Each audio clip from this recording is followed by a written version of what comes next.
Nous voilà arrivés enfin à Rosh Hashanah. Ça y est, on a passé une année, on l'a passée comme on a pu. Et maintenant, on arrive à une nouvelle année. Qu'est-ce qu'on va demander et comment arriver à Rosh Hashanah? Alors, on a un peu le stress parce qu'on se dit, mais tout va être décidé maintenant. Et est-ce que je suis assez méritante? Et est-ce que j'ai fait les bonnes choses? Et qu'est-ce que je vais devoir demander à Kadosh Baruch Hu? Et donc, on se déstresse et on va comprendre comment arriver à cette fête de Rosh Hashanah. On connaît tous l'histoire de Nahum Ish Gamzu. C'était un tzaddik que tout ce qui lui arrivait, il disait Gamzu Letova, ça aussi c'est pour le bien. Et le Rav Levinstein, il raconte une histoire et il dit il y a un petit garçon qui est monté dans un bus et il est resté à côté du chauffeur de bus. Et donc le chauffeur du bus, il le trouve tout mignon, mais il se dit bon, c'est bizarre quand même qu'il va pas s'asseoir et que il fait pas sa vie, il reste à côté de moi. Alors il lui dit au petit garçon ça va petit garçon, est-ce que je peux t'aider? T'as besoin de quelque chose? Et le petit garçon, il lui dit oui, oui, j'ai grave envie de quelque chose. Alors le chauffeur de bus lui dit bah vas-y, si je peux t'aider, avec plaisir. Et le petit garçon, il dit tu sais, moi j'ai beaucoup entendu parler d'accidents dans ma vie, mais j'en ai jamais vu un. Alors est-ce que s'il te plaît, avec ton bus, tu peux faire un gros accident, comme ça je peux le voir? Alors le chauffeur de bus, il est choqué, il lui dit mais tu te rends compte de ce que tu me demandes? J'ai des gens dans le bus, je vais pas les blesser, et puis je vais pas casser le bus, et puis je vais pas faire un accident, et je dois travailler. Et il est en train de lui expliquer ce qu'il doit faire. Et le petit garçon, il se met à pleurer, à pleurer. Et puis le chauffeur de bus, il comprend ce qu'il veut le petit garçon, mais il essaye de lui expliquer que c'est juste pas possible. Et en fait, cette histoire, qui évidemment n'est pas vraie, ça nous apprend que nous, dans la vie, des fois, on a tellement envie qu'il y ait des choses qui nous arrivent. Et puis on se met dans tous nos états si on l'a pas. Mais il faut qu'on comprenne qu'il y a un chauffeur dans la vie. Et ce chauffeur de notre vie, c'est Akadosh Baruch Hu. Hachem, il nous demande de prier, mais il faut qu'on prenne notre vie avec Gamzoul et Tova, que ce qui nous arrive, c'est pour le bien. Et que dans la vie, il ne faut pas s'entêter à avoir quelque chose. Ça veut dire que moi, je viens, je prie, et qu'ensuite, je laisse le choix à Akadosh Baruch Hu, et que je ne voudrais pas que les choses m'arrivent, pras shalom, par accident. Parce que si Hachem, il devait me donner certaines choses à certains moments, peut-être que je ne l'apprécierais pas autant, peut-être que je ne comprendrais pas la valeur. C'est comme un enfant, par exemple, qui reçoit de l'argent, une grosse somme d'argent. Si je lui donnais toute cette somme à cet enfant, il la dépenserait pour n'importe quoi. Et puis un jour, il regrettera et il dira ah, dommage que j'ai pas gardé cet argent, j'aurais pu mieux l'apprécier. Et c'est la même chose avec nous dans la vie.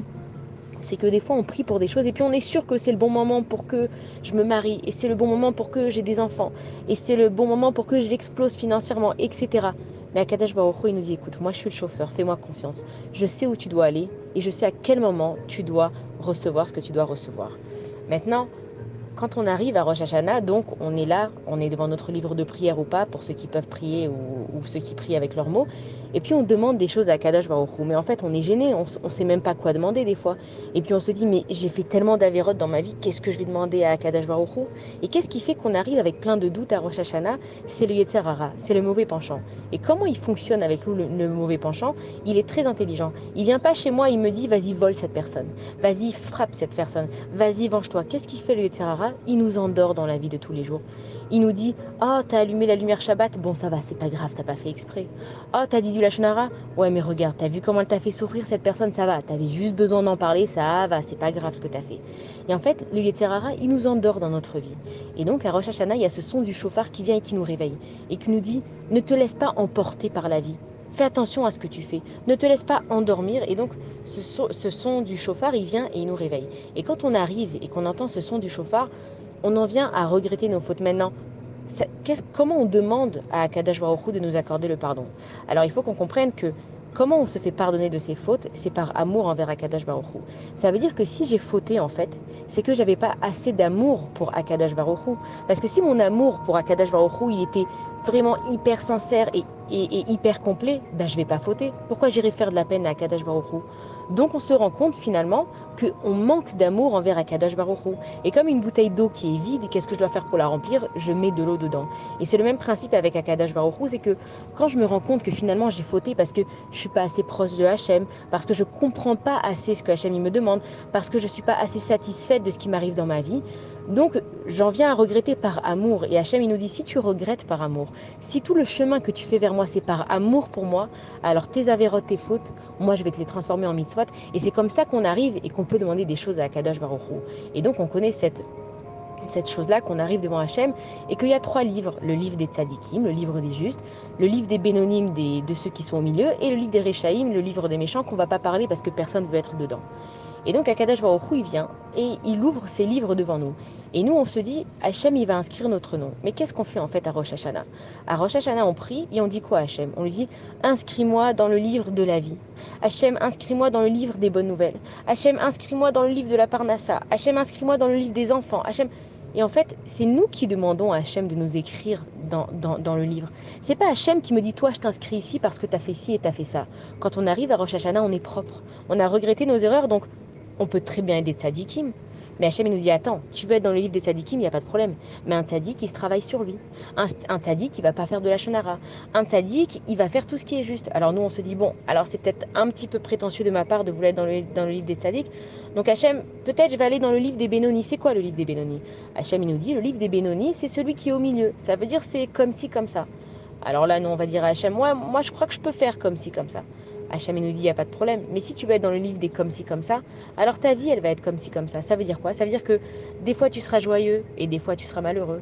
Et des fois, tu seras triste, et des fois, tu seras content. Et des fois, tu auras des doutes, et des fois, tu seras sûr. Alors là, on lui dit, Hachem, mais moi, je veux pas de cette vie de doute, et de détresse, et d'angoisse, et de peur. Alors Dieu, il te dit, alors viens avec moi dans le livre des tzadikim. Alors on lui dit à Kadosh Baruch Hu, mais moi, Hachem, j'ai peur de ne pas être à la hauteur. J'ai peur de tomber. Et qu'est-ce qu'il nous dit à Kadosh Baruch Hu? Que le tzaddik, il va tomber 7 fois, mais il va se relever. Et que c'est pas important la façon dont tu tombes, c'est la façon dont tu te relèves. C'est comme nos avérotes. T'as fauté, ok, mais est-ce que tu les regrettes et comment tu les regrettes? Est-ce que tu les regrettes juste parce que tu sais que c'est pas bien ce que tu as fait ou est-ce que tu les regrettes par amour? Et c'est ça que Akadosh Baruch Hu, il attend de nous à Rosh Hashanah, c'est comment on vient vers lui.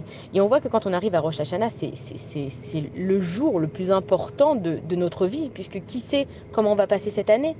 Et Akadosh Baruch Hu, il ne nous dit pas de venir avec la rama, avec l'angoisse. Hachem, il te dit, mets-toi des beaux habits, fais une belle table. Il nous réunit en famille, il nous met de la viande, enfin il nous demande à nous d'acheter de la viande, d'acheter du poisson, de se réunir. Hachem, il nous dit, ne venez pas avec l'angoisse, c'est le plus beau jour de votre vie. C'est un mariage entre nous et Akadosh Baruch Hu. Cette année, on se remet ensemble.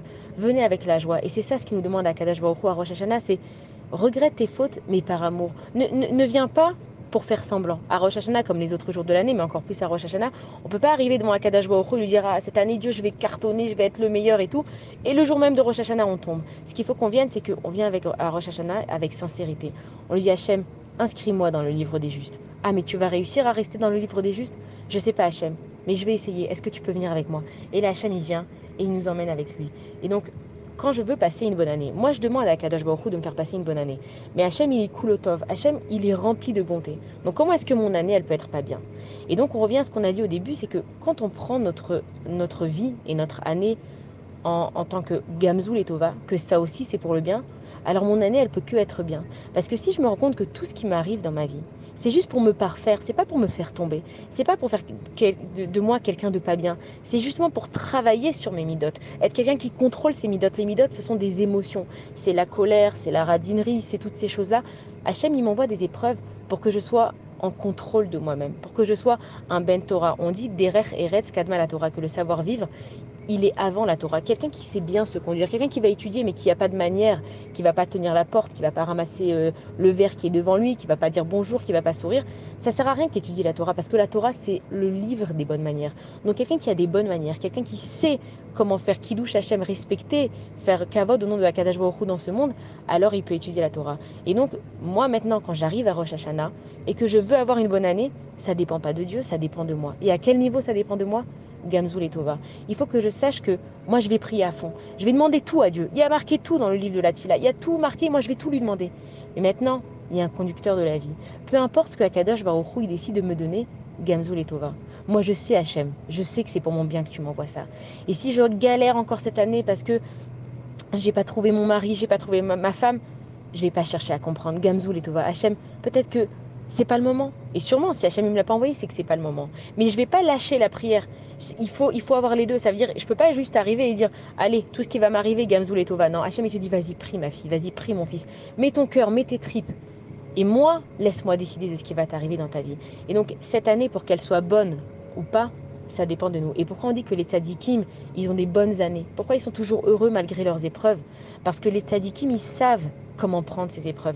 Quand quelque chose leur arrive, ils disent merci à Kadosh Baruch Hu. Cette épreuve que tu m'as donnée, c'est parce qu'il y a un message derrière pour moi de le prendre. Et grâce à ça, je vais devenir proche de toi. Et donc, quand on arrive à ce Rosh Hashanah, Il faut qu'on fasse des efforts sur nous-mêmes. Il faut qu'on prenne sur nous-mêmes les choses avec sincérité, de dire Akadosh Baruch Hu, tu sais, cette année pour moi, j'ai pas eu ci. Et cette année pour moi, j'ai pas eu ça. Mais Baruch Hashem, voilà, j'ai fini mon année. Il y en a qui n'ont pas fini leur année. Alors Akadosh Baruch Hu, je te demande pour cette année. Et puis il faut savoir comment demander les choses à Akadosh Baruch Hu. Tu sais, Hachem, je voudrais par exemple une nouvelle maison. Mais tu vas faire quoi avec ta nouvelle maison? Tu vas rester toute seule dedans ou tu vas inviter des gens? Ah non, Hachem, je vais faire Arnas Torim, je vais recevoir des gens. Hachem, s'il te plaît, donne-moi une super bonne parnassa. Il n'y a pas de souci, mais tu vas faire quoi avec tout cet argent? Tu vas faire du chesed ou tu vas passer ton temps à travailler pour gagner encore et encore plus d'argent? Akadosh Baruch Hu, donne-moi une nouvelle voiture. Il n'y a pas de souci. Mais tu vas faire quoi avec ta nouvelle voiture? Tu vas prendre des gens en trempe? Tu vas accompagner des calottes? Et c'est ça ce que Hachem, il attend de nous. C'est que à travers cette matérialité, parce qu'il faut vivre avec cette matérialité, à travers la matérialité, on cherche à se rapprocher d'Akadosh Baruch Hu. Et si on lui dit à Dieu tout ce qu'on va faire avec tout ce qu'il nous donne, bien évidemment, il faut tenir ses promesses, il ne faut pas se promettre. Mais encore une fois, à Rosh Hashanah, on sait qu'on est sincère avec Akadosh Baruch Hu. Il faut qu'on lui dise Hachem, donne-moi ça pour que je puisse être plus proche de toi.